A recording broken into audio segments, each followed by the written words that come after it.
Then ang ating pong mga Biblia sa Deuteronomy chapter 8.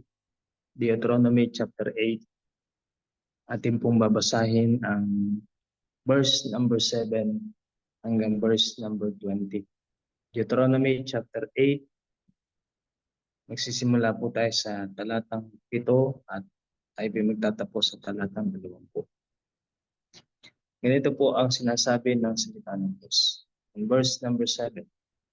Sapagkat dinala ka ng Panginoon mong Diyos sa isang mabuting lupain, na lupain ng mga patis ng tubig, ng mga bukal at ng mga kalaliman na pumupukal sa mga libis at mga bundok.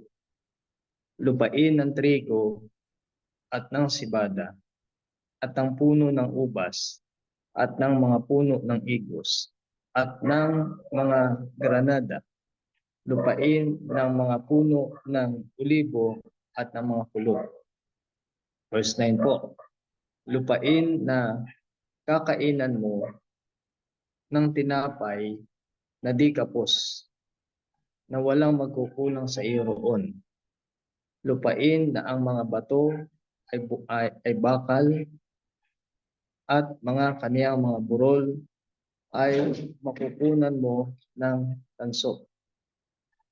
At kakain ka at mabubusog ka at iyong pupurihin ang Panginoon mong Diyos dahil sa mabuting lupain na kanyang ibinigay sa iyo.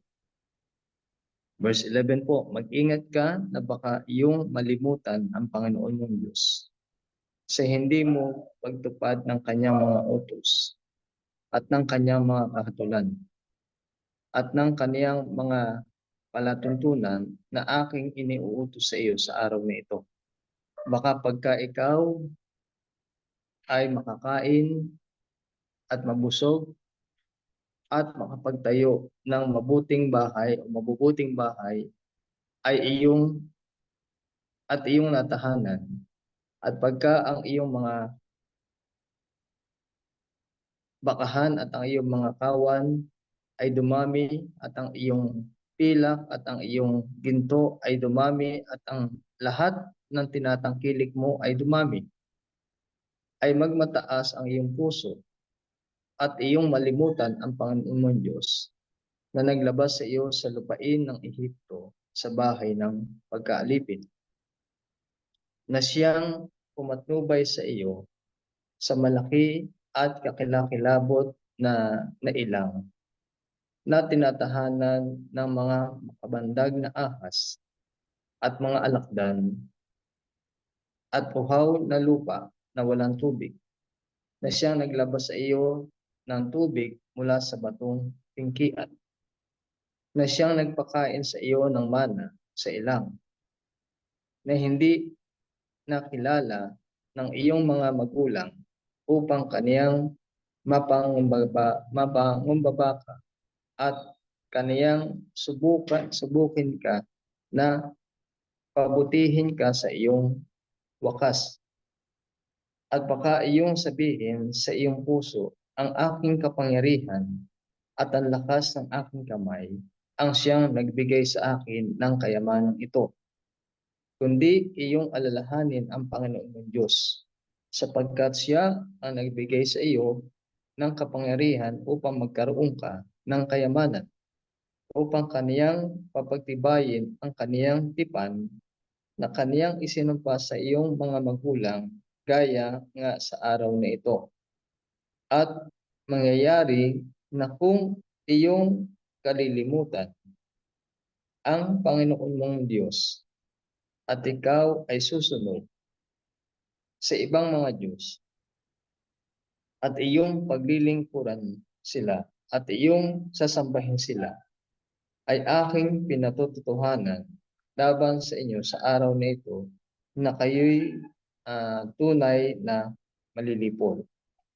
Kung paano ang bansang nalilipol ng Panginoon sa harap ninyo, ay kayo malilipol sapagkat hindi ninyo dininig ang tinig ng Panginoon ninyong Diyos. Palain po ng Panginoon ang pagkabasa ng kanyang salita. Tayo po'y manalangin. Panginoon, na makapangyarihan sa lahat, pinupuri ka po namin, pinapasalamatan po o Diyos ngayon pong umaga sa panibagong buhay at kalakasan, Panginoon Diyos, na iyong ipinagkaloob. Purihin ka po, Panginoon, sa umagang ito sa biyaya mo sa amin. Pinahintulutan mo po kaming makita ang iyong katapatan, ang kagandahan ng umaga. Panginoon, patawad po sa lahat ng aming pong mga kasalanan, ng aming pong masamang pag-iisip, ng aming pong masamang pananalita, ng aming pong masamang ginagawa. Tunay po sa umagang ito ay maparangalan ka namin o ang magbigay po ng karunungan, pagbubulay-bulay namin, Panginoon Diyos, sa iyong salita. Salamat po, Panginoon, at maluwalhati ka sa umagang ito. Ito po ang aming dalangin sa pangalan po ng aming Panginoon Jesus.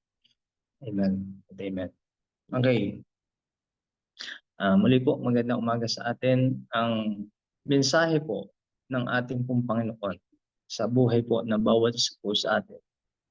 Ito ay ang Deuteronomy chapter 8 ay isang masasabi po natin na pagtuturo po ng Panginoon o pagpapaalala po ng Panginoon, partikular sa buhay po ng mga Israel na mabuhay po sila doon sa tinatawag po na pagsunod. In regard doon sa masasabi po natin na habag at kabutihan po ng Panginoon sa kanila. Dala nyo, kung ating isa sa larawan, sa sariwain,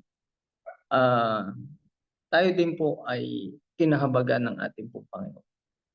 Tayo din po ay namalas natin ang kabutihan po ng ating pong Panginoon. Mula sa buhay na tayo po ay alipin, mula po sa buhay na nandun tayo sa kasalanan, ay salamat sa Diyos sapagkat pinahintulutan niya o pinangyari po niya na tayo po ay magkaroon ng tinatawag po na kaligtasan. Alam nyo, ang ganda po ng awit. At minsan sa buhay, nararanasan natin na tayo po ay napapagod. Tayo po ay ibig na nating sumuko at ibig na natin pong tumalikod. Pero salamat sapagkat sa ating pananampalataya sa Diyos na itinuro sa atin ng Kanya pong salita, ay nasumpungan po natin ang buhay o ang isang lugar na meron pong kapahingahan. Ano po? Kaya dito makikita natin na ang Diyos ay lubhang napakayaman. Ang Diyos ay ang kanyang kabuhayan ay hindi natin mako-question. Hindi natin masasabi na kapos ang kabuhayan ng Panginoon kasi dito po sa mga talata na ating pong binasa ay meron tayong nabasa na mabubusog, hindi magkukulang, at hindi kakapusin po ang kabuhayan po ng ating pong Panginoon. Sa kabuhayan ng Diyos, mga minamahal, ay ito po ay hindi nakasalalay sa kabuhayan po natin bilang isang tao. At alam din natin na ang panahon ng ating pong Panginoon o yung oras po ng ating pong Panginoon ay hindi nakasalalay sa oras na meron tayo bilang isang tao. Kaya nga po, mga minamahal, ngayong umaga, nais po nating pag-usapan, talakayin mula po sa salita ng Diyos yung tinatawag po na kabuhayan po ng ating Diyos. At ang kabuhayan ng Diyos ay hindi po nalulugi. Ang kabuhayan ng Diyos ay hindi po nawawala. Ang kabuhayan po ng Panginoon ay makikita natin na ito ang siyang nagbibigay po ng kasapatan sa buhay po ng bawat isa sa atin. At dito po, mula sa mga talata na ating pong binasa, tayo po ay titingin po ng ilang mga importanteng bagay o mga mahalagang bagay patungkol po sa kabuhayan po ng ating pong Panginoon. So, una,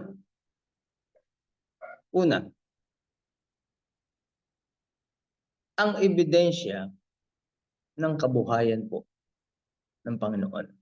Okay? Ang ebidensya ng kabuhayan po ng Panginoon. Ano makikita natin po sa katunayan? Yun po bang ang katotohanan at ang makapangyarihang kabuhayan po ng ating Diyos na makikita po natin sa verse number 7 hanggang verse number 9. Ang sabi po, sapagkat dinala ka ng Panginoon mong Diyos sa isang mabuting lupain. Okay? Sa isang mabuting lupain. Na lupain ng mga batis ng tubig, ng mga bukal, at ng mga kalaliman na bumubukal sa mga libis at mga bundok. Lupain ng trigo at ng sibada at ng puno ng ubas at ng mga puno ng igos at ng mga granada. Lupain ng mga puno ng olibo at ng mga pulot. Lupain na kakainan mo ng tinapay na di kapos. Okay? Na di kapos. Na walang magkukulang sa iyo roon. Lupain na mga bato ay bakal, ay ang kaniyang mga burol ay makukunan mo ng tanso. Okay? Ang ganda po nung sinabi po ng salita ng Diyos. Okay? Kakainan mo ng tinapay na di kapos na walang magkukulang sa iyo roon. Okay? Sa loob ng napakahabang panahon, ang Israel po ay naalipin po ng Ehipto. Sila ay nawala ng, masasabi po natin na karapatan pagdating po doon sa kanila pong sarili. At dito, sa mga talata na ating pong binasa, iba ang pagpapala, iba ang biyaya na nanggagaling po sa ating pong Panginoon. At alam niyo po, sa buhay ng isang sumasampalataya sa pangako sa kapangyarihan ng Diyos, yun po bang nararanasan natin yung pabuti ng ating pong buhay? Okay? Pabuti.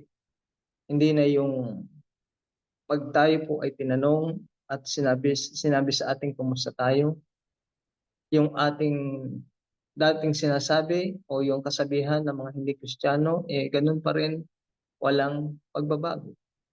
Pero alam nyo, mga kapatid, sa awa at tulong ng Diyos, nakikita natin po na meron pong pagbabago po na nangyayari po sa ating buhay. Kasi ang Diyos, hindi lang siya concerned maging sa ating spiritual na aspeto po ng buhay. Bagkus doon sa tinatawag po na physical at material na pangangailangan, ay ang Diyos ay tunay po na nagmamalasakit po sa atin. Ano ang ebidensya? Ang Diyos ay mayaman. Okay? Ang Diyos ay mayaman. Sinabi po ng salita ng Diyos, ang langit at lupa ay sa Kanya. Lahat ng bagay na nananahan dito po sa mundo ay pag-aari po ng ating pong Panginoon. Okay? Ang ginto, ang pilak ay sa Diyos. Mga bagay na meron po dito po sa lupa, ayaan po ay pag-aari po ng ating pong Panginoon. So, lubhang ang Diyos natin, ang ating pong Ama, pagdating doon sa katunayan ng kanyang kabuhayan, napakayaman po ng ating pong Ama na nasa langit. Kasi, ang sabi ng Biblia, dinala ng Panginoon ang kanyang bayang Israel doon sa tinatawag po na mabuting lupain. Okay? Mabuting lupain. Merong batis ng tubig, merong mga bukal, merong, kumbaga po, sagana pagdating po doon ah, sa kanilang makakain. At makikita natin na maging doon sa panahon na sila po ay nasa ilang. Okay? Ano ba ang ibinigay po ng Panginoon sa kanila? Di ba? Nagbigay ang Diyos ng mana na kanila pong makakain. Okay? Bilang isang Kristiyano, ang ating Diyos, kagaya ng Diyos ng mga Israelite, siya po ang ating Diyos. Okay? Na sa Kanya walang mahirap, na sa Kanya ay wala pong imposible. Kaya nga, ang sabi ng Diyos sa kanila, lupain na kakainan mo ng tinapay na di kapos. Aminado po tayo. May mga pagkakataon, may mga araw ng buhay po natin na tayo po ay kinakapos. Okay? Pero hindi ibig sabihin na pinabayaan tayo ng Diyos. Hindi ibig sabihin na hindi na nagpabaya na po ang Panginoon sa atin. Kaya nga po, mga minamahal, lagi ang ating pong panalangin ay pagpalain tayo ng Diyos. Ano po? Subalit, nakita po ba natin sa banal na salita ang rason o ang dahilan para tayo po ay pagpalain po ng ating pong Panginoon? Di ba ang susi po ng pagpapala ay yung tinatawag po na pagtatapat? Nasabi ng Panginoon, pinagpapala ng Diyos ang mga taong tapat, pinananagana ng Diyos ang mga taong tapat. Yung tayo ay susunod sa kanyang mga utos, yun ay pagpapala ng Diyos. Yung taong nagtitiwala sa Kanya ay pinagpapala po ng Panginoon. Yung nabubuhay sa Kanyang kalooban, pinagpapala po ng ating pong Panginoon. At doon, makikita natin, pinangako ng Diyos, ano po, na kung ating uunahin siya, na kung ating gagawin yung Kanyang katwiran, uunahin yung Kanyang kaharian, ang sabi ng Diyos, lahat ng bagay na ating kailangan ay ibibigay po sa atin ng ating pong Panginoon. Bakit? Kasi siya po ay mayaman. Okay? Pag-aari niya ang lahat ng bagay so dito po sa mundo. Ano po? At yan ay isang katunayan po na masasabi po natin ang kasapatan ng buhay ng isang Kristiyano ay nasa Panginoon. Kaya nga po, sabi ko kanina, matutunan po natin na ang Diyos ay ating pagtiwalaan, matutunan natin ang Diyos ay sundin po natin yung kanyang kalooban. So, ang Panginoon po ba, ang Diyos po ba ay isang bato? Ang Diyos po ba ay isang kahoy? Ang Diyos po ba ay isang elemento? O ang Diyos po ba ay isang alamat? Hindi. Ang Diyos ay totoo. Okay? Totoo ang Diyos. Ang Diyos ay buhay. Ang Diyos ay makapangyarihan. Alam niyo po, sinabi po ng salita ng Diyos, ilipat po natin sa mandali. Sa Isaiah chapter 59. Okay? Isaiah chapter 59. Verse number 1. At po yung verse number 2. Ano po ang sinasabi dito ng salita ng Diyos? Okay, tingnan niyo po Narito ang kamay ng Panginoon ay hindi umiksi, na di makapagligtas, ni hindi man mahina ang kanyang pakinig na di makarinig. Kundi pinapaghiwalay ng inyong mga kasamaan, kayo at ang inyong Diyos, at ang inyong mga kasalanan ay siyang nagpakubli ng kanyang mukha sa inyo upang siya'y huwag makinig. Okay? Napakagandang pangako po ng Diyos. Sino ba ang Diyos? Ang persona ng Diyos, siya po ay totoo. Okay? Ang Diyos ay totoo. Maliwanag na sinasabi po ng Biblia na hindi maiksi ang kamay ng Panginoon para hindi po siya makapagligtas. Maliwanag na sinasabi ng Biblia, hindi mahina ang pandinig ng Diyos para hindi siya makinig. Okay? Walang pagtatalo, walang problema po sa ating pong Panginoon. Siya'y tunay. At nais niya na maranasan natin po yung masagana niyang kabuhayan.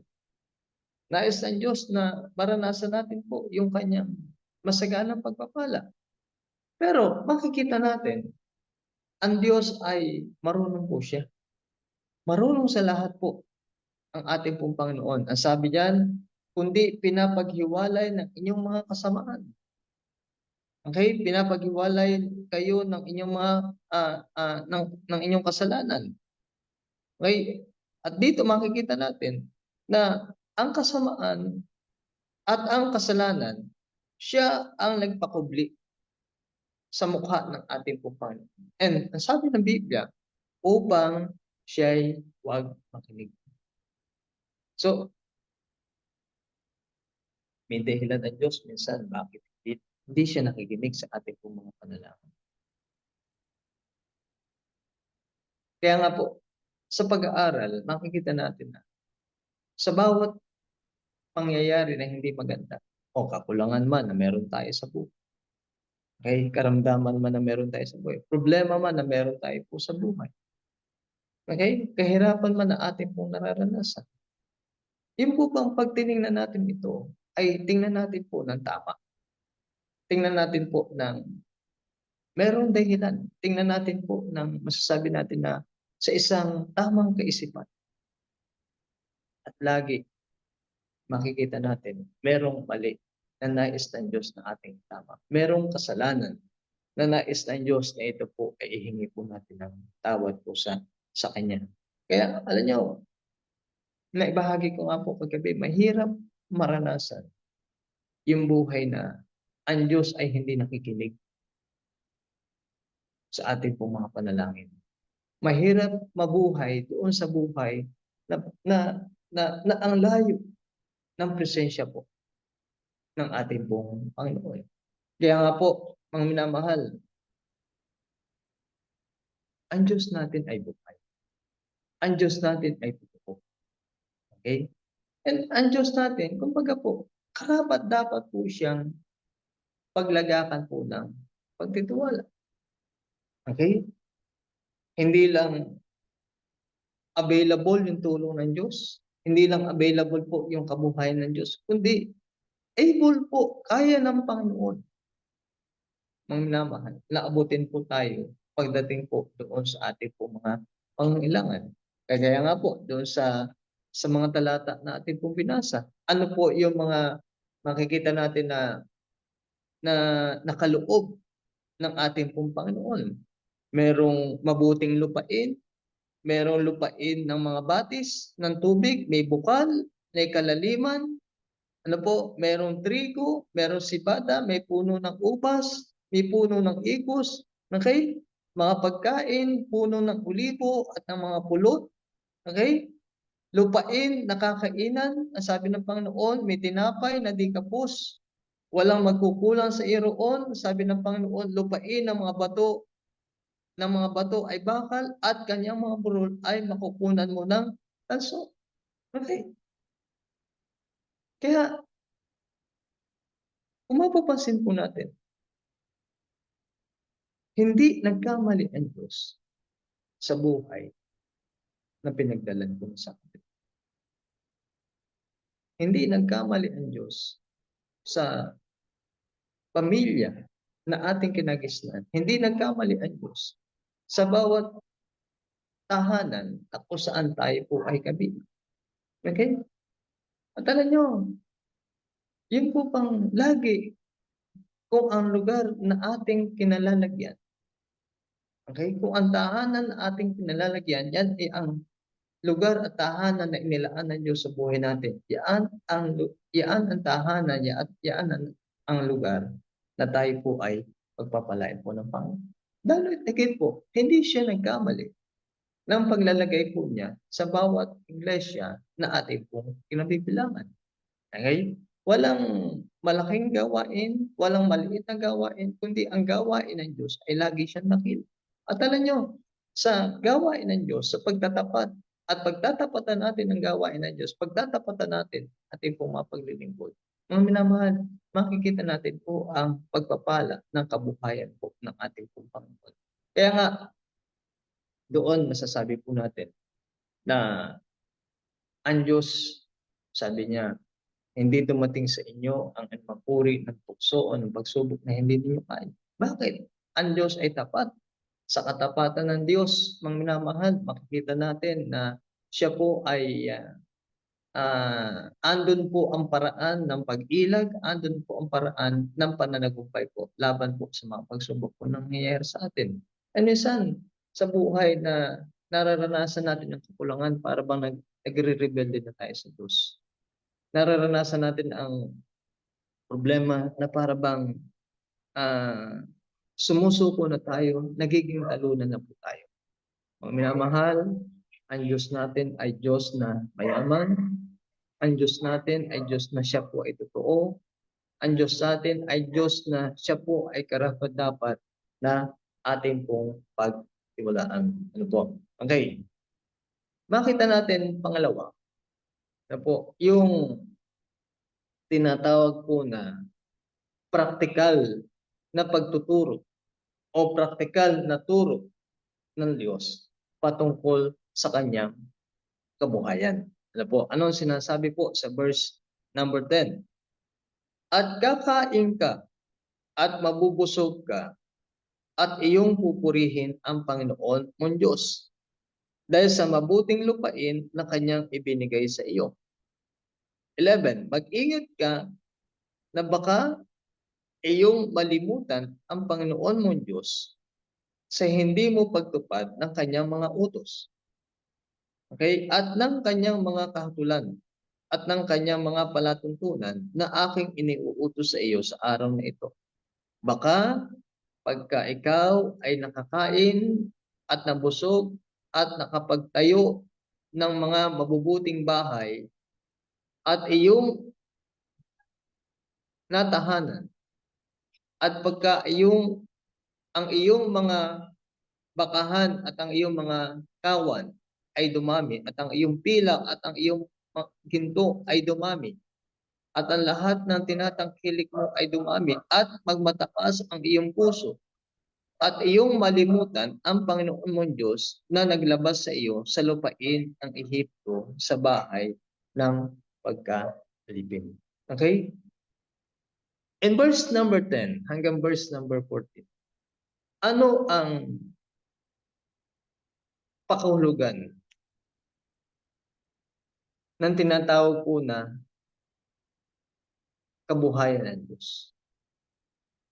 Ano ang pakahulugan po? Hindi lang sa Israel o sa buhay po natin, nung mabuting lupain, nung batis, okay, nung bukal, ano po, yung puno ng olibo, puno ng igos, yung pulot, yung tinapay. Ano ang pakahulugan po nito? Mga minamahal, ito ay isang kagamitan po. Hindi lang sa Israel, kundi sa buhay ng bawat isa po sa atin. Ano ang kabuhayan? Praise the Lord kung meron tayong trabaho. Praise the Lord kung meron tayong anak buhay. Praise the Lord kung meron tayong pinagkukuhanan ng mga bagay po na ating pong kailangan. Ang realidad, kailangan nating maghanap buhay, kailangan nating gumawa para tayo po ay mabuhay. Subalit, alam niyo, hindi tayo nabubuhay para lang sa trabaho, para lang sa pag-aaral, para lang sa hanap buhay. Okay? Hindi lang diyan nakalaan ang buhay natin. Kundi, ang sabi nga ng Panginoon, di ba? Mag-ingat ka. Mag-ingat ang sabi ng Diyos. Kasi ang sabi ng Biblia, na ang tao ay hindi lang nabubuhay sa pagkain pisikal, kundi ang tao ay nabubuhay sa bawat salita na lumalabas mula sa bibig ng ating pong Panginoon. Okay? Ito ay isang kagamitan. Bawat araw tayo gumagastos. Bibili tayo ng ating makakain, bibili tayo ng pangangailangan sa bahay, bibili ng kagamitan ng ating sambahayan, baon ng ating anak. May mga bayarin po, hindi lang sa ating tahanan, may mga bayarin po sa bawat simbahan na meron tayo. Okay? Ang salapi, ang kabuhayan, gamit po yan. Okay? Hindi ibinigay yan. Ano po? At hindi ibinigay yan ng walang dahilan. Hindi ibinigay yan para itago. Hindi ibinigay yan para ibaon. Hindi ibinigay yan para lumaki. Kundi pinahintulot ng Diyos na ibigay niya sa atin ang mga kabuhayan po na yan, ang ari-arian na yan, na pinagkukunan ng ating kabuhayan para yan po ay magamit sa ating pong pangangailangan. Okay? Walang tao na hindi po nangangailangan po ng salapi. Walang tao na hindi po nangangailangan ng kanyang makakain. Okay? Walang tao na hindi nangangailangan ng kanyang tahanan. Okay? Mga pangangailangan po. At yan, ang kabuhayan ng ating Diyos, ang biyaya ng Diyos na pinaparating niya po sa ating pong mga palad. Tunay po yan ay kagamitan. Gamit po sa ating pong pang-araw-araw po na buhay. Kaya nga, sabi ng Diyos, dinala ka ng Panginoon mong Diyos sa isang mabuting lupa. Sabi ko nga po mga kapatid, hindi kailanman nagkamali ang Diyos doon sa lugar kung saan nandoon po tayo. At dahil diyan ang kalooban ng Diyos para sa atin, tandaan niyo po, hindi tayo pagkukulang sa ating pong buhay. Ano po? May paraan ng Panginoon para tugunin po niya ang ating pong mga pangailangan. Okay, ano ang pakahulugan ng kabuhayan ng Diyos? Hindi lamang po ito isang kagamitan, pagkus ito po ay isang patutuo. Okay? Patutuo. Pangit naman po. Sabi natin Kristiyano, mananampalataya tayo, pero lagi tayong nagtitinda ng daing. Diba? Pangit naman po sa isang buhay na isang Kristiyano, yun po bang hindi tayo nakakaahon sa kahirapan. Merong mali. No? But sa provision ng Diyos, sa kabuhayan ng Diyos, ng minamahal, ito po ay isang patutuo dapat sa buhay. Kung meron mang magmamalaki, kung meron mang pong magmamayabang sa katapatan ng Diyos, dapat yan ay ang mga Kristiyano po. Ano po? Patutuo na magtitiwala tayo sa Diyos. Anong sinasabi ni Jeremiah? Sumpain ang tao na nagtitiwala sa tao. Ang tao na nagtitiwala sa tao, ang sabi ng Diyos, hindi niya masisilayan kung ang mabuting bagay ay parating. O na may parating na mabuting bagay. Yan ang kahatulan ng isang tao nagtitiwala sa Diyos. O nagtitiwala sa tao. At gayon din po, pinagpapala ng Diyos ang tao na nagtitiwala sa tao. Magtiwala tayo sa Panginoon ng buong puso. Ang sabi ng Biblia, huwag tayong manalig po sa ating sariling kaunawaan. Okay? Maranasan natin po na asahan po at pagtiwalaan po ang ating pong Panginoon. Patutuo na sa buhay, bawat araw na lumilipas, bawat araw na ibinibigay ng Diyos, ay yung bang isinasandal natin at isinasalig natin sa Diyos yung ating pong buhay. Magtiwala. Okay? At alam nyo, patutuo na nagiging prioridad pa rin natin ang Diyos. Hindi hadlang ang trabaho. Hindi hadlang ang pag-aaral. Okay? Hindi hadlang ang hanap buhay. Okay? Para hindi tayo maglingkod sa Diyos. Nabanggit ko nga po kanina. Unahin muna natin ang kanyang kaharian at ang kanyang katwiran sapagkat lahat ng bagay na ating kailangan ay ibibigay ng Diyos. Bago tayo dumating doon sa punto na ibibigay ng Diyos Ang sabi po ng verse number 33 ng Matthew chapter 6, unahin muna siya. Okay? Minsan, nararanasan nating hinuhuli tayo ng Diyos kasi hinuhuli natin ng Diyos. Hindi po magkakamali, mga kapatid, kailanman ang salita ng Diyos. Pag sinabi niya, yun ang mangyayari. Pag sinabi ng Diyos, yun ang kanyang gagawin. Ano po? So, patotoo na ang Kristiyano ay uunahin po ang Diyos sa lahat ng bagay. Patotoo na ang Diyos ay paparangalan natin. Alam nyo, may babala po si Malakay. Sabi niya, sa paano o ang tao ba nagagawa ba niyang nakawan ng Diyos? Sabi niya, oo, pwedeng manakawan ng tao ang Diyos. Nananakawan ng tao ang Diyos sa pamamagitan ng mga kaloob at ng mga ikasampung bahagi. Yun po bang parangalan natin ang Diyos sa bawat tinatangkilig natin? Huwag nating pagdamutan ng Diyos. Ano po? Sa paraan ng pagpapala ng Diyos, pagpalain natin ng Diyos. Paano natin pagpapalain ng Diyos? Pagpalain natin ang kanyang iglesia. Ano po? Pagpalain natin ang mga lingkod ng ating pong Panginoon. Ano po? Kung ang Diyos ay nagtatapat sa ating pong mga pangangailangan, kung ang Diyos ay nagtatapat sa kanyang pagkakaloob ng ating pong mga pangailangan, bakit hindi din naman po natin pagtapatan po ang ating pong Panginoon? Patotoo na masasabi po natin na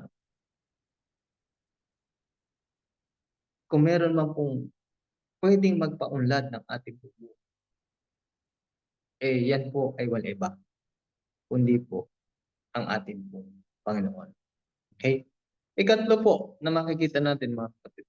Ano po? Ikatlo, sa verse number 17 hanggang verse number 20, yung kapag nararanasan natin ang kabuhayan po ng Panginoon, darating tayo sa buhay na susubukin tayo. Ano po? Darating tayo sa buhay na tayo po ay susubukin. Hanggang saan tayo magtitiwala sa Diyos? Hanggang saan natin mamahalin ang Diyos? Hanggang saan natin paglilingkuran ng Diyos? Hanggang saan natin po susundin ang ating pong Panginoon? Anong sabi po ng verse number 17?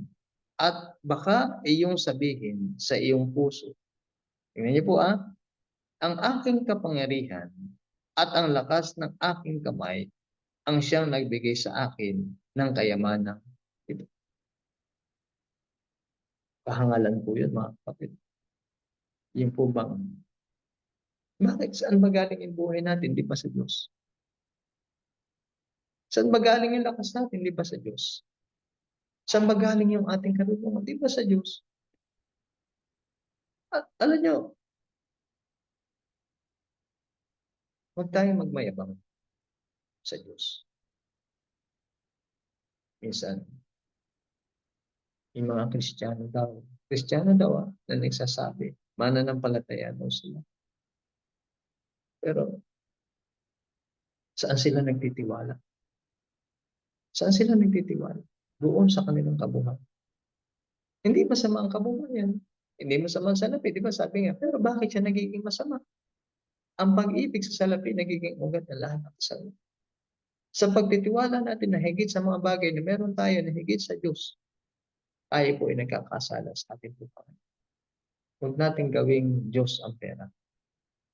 Huwag natin gawing Diyos-Diyosan ang salapi. Huwag tayo maglingkod, mga kapatid, dahilan sa salapi. Kailanman po ang paglilingkod sa Diyos. Hindi tayo dapat maghahanap ng anumang uri ng kabayaran. Paglilingkod na binigay sa atin ng pribileyo, binigay sa atin ng pagpapala na tayo po ay maligtas. So ang Diyos ay karapat-dapat na siya po ay pagtingkuran. Pero dito ang paalala po, alalahanin, sabi ng Panginoon, no? Baka sabi niya, yung sabihin sa iyong puso, ang aking kapangyarihan at ang aking lakas ang nagbigay sa akin ng mga kayamanang ito. Ang sabi pa ng 18, kundi iyong alalahanin ang Panginoon ng Diyos. Babalik tayo sa Diyos. Gamitin ko po yung salitang utang na loob. Ang utang na loob, lagi dapat sa Diyos. Para sa Diyos yan. Bakit po? Kung ang Diyos wala sa atin, nasaan tayo?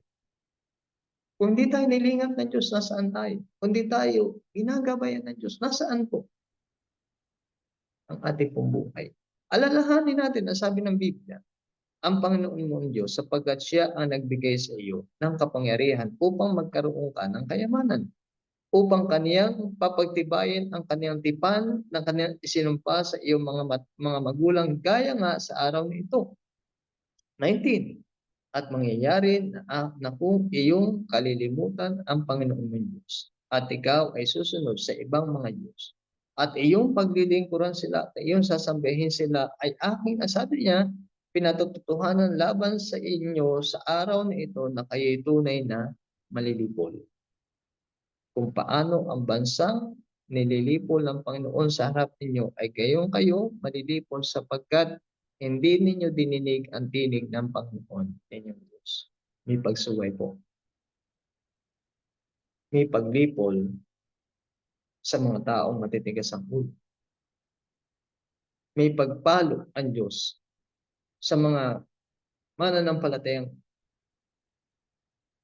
hindi sumusunod sa Diyos. May pagpalo sa mga taong ang kanilang tiwala ay nandoon sa kanilang kabuhayan. Kaya may pagsubok po eh. Susubukin tayo ng Diyos. Ano po? Susubukin po tayo ng ating pong Panginoon. Meron pong dalawang kwento sa salita ng Diyos. Ano po yung kwento? Di po ba yung babaeng balo?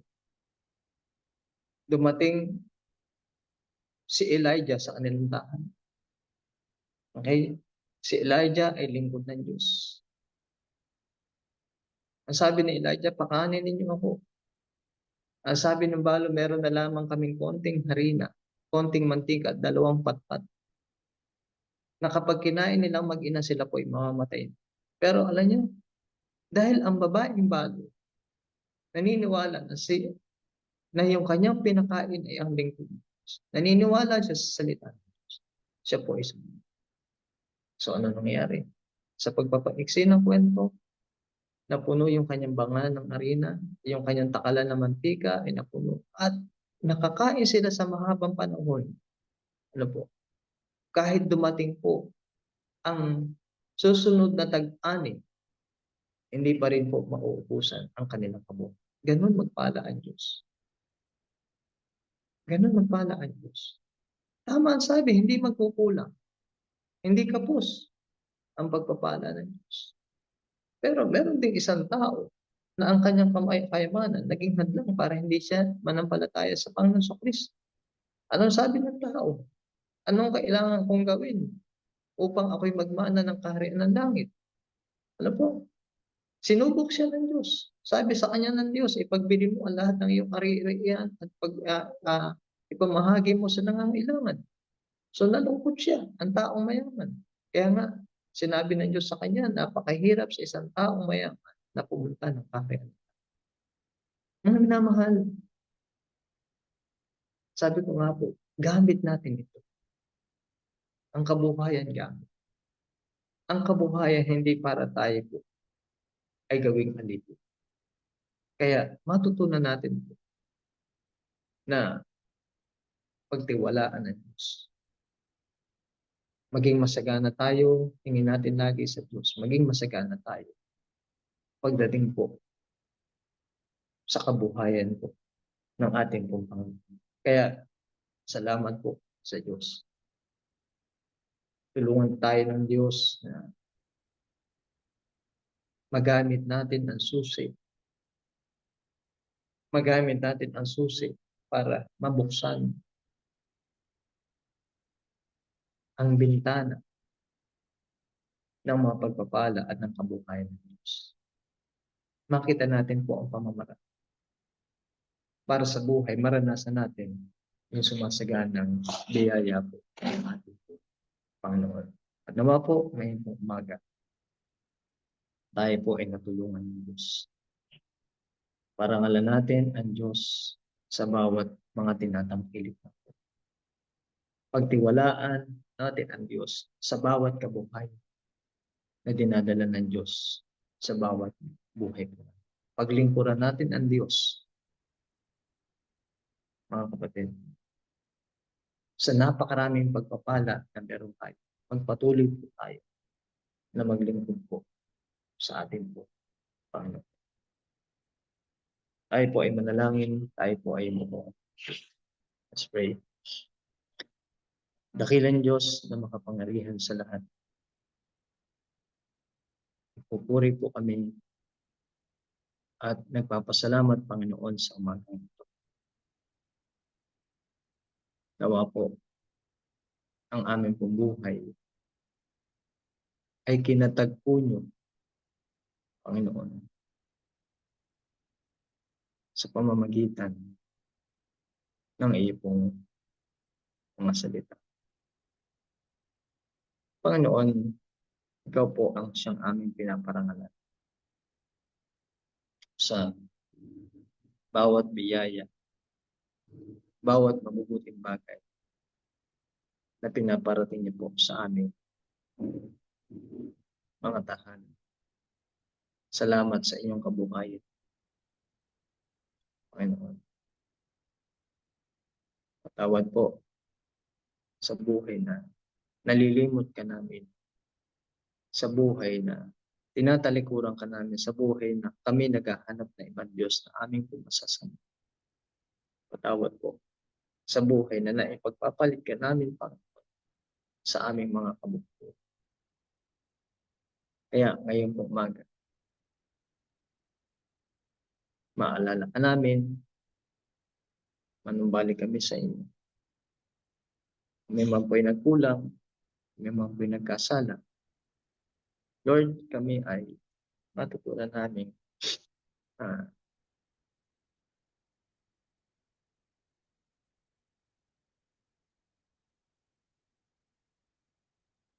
mahalin ka at sundin.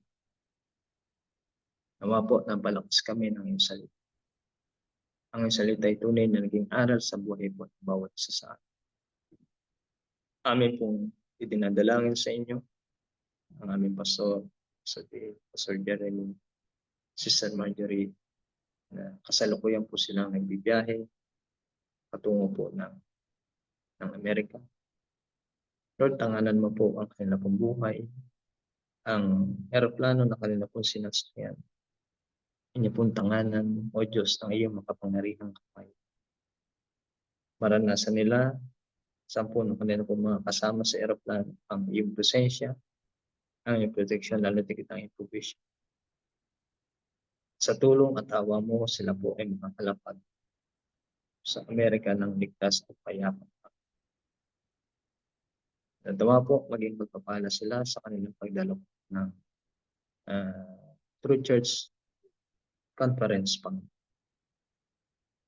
Pagpalain mo po, maging ang pangangaral ni Pastor Dean, ni Pastor Jeremy, bigyan mo sila ng karunungan, Panginoon, maging daluyan sila ng pagpapala ko. Dalangin ko po ang mga kapwa ko po, manggagawa at kamanggagawa sa iba't ibang lugar ng Grace Life Family, O Diyos. Ikaw ang siyang magbibigay ng kalusugan at ng kalakasan sa amin, sa bawat pamilya na meron po, sa bawat kongregasyon na meron po ang Grace Life Family. Ang pagpapalat kalagbukas sa gawa. Dalangin ko po na sa mga kapatid na meron pong karamdaman, ikaw magbibigay ng kagaling. Sa bawat mga kapatid na may pangangailangan, ikaw magsusupply. Sa bawat mga kapatid o tao ng Panginoon na meron pong binabata sa suliranin sa buhay, ikaw ang bibigay ng kalakas upang ito po'y mapagtagumpayan ang laban. Sa araw na ito, Lord, ikaw po mag-iingat sa mga magtatrabaho, sa mga papasok sa eskwela, sa mga Ingatan mo po ang iyong mga anak sa araw ito. Lord, purihin ka po. Purihin ka po. Bigyan kami na itong pag-ibig, maglingkod, may kagalakan at may katapat. Sapagkat ang lahat na ito ay aming dalangin sa pagkakas po ng aming Panginoon Jesus. Amen. Amen. Magandang umaga po sa atin lahat mga kapatid. Salamat, Kapedi. Keep safe, Okay. everyone. Salamat. God bless. Thank you. Thank you. God bless. God bless po mga kapatid. Salamat po. Good morning po, Pastor. Morning po, Pastor Friday. Thank you. Thank you po. Thank you. God bless po.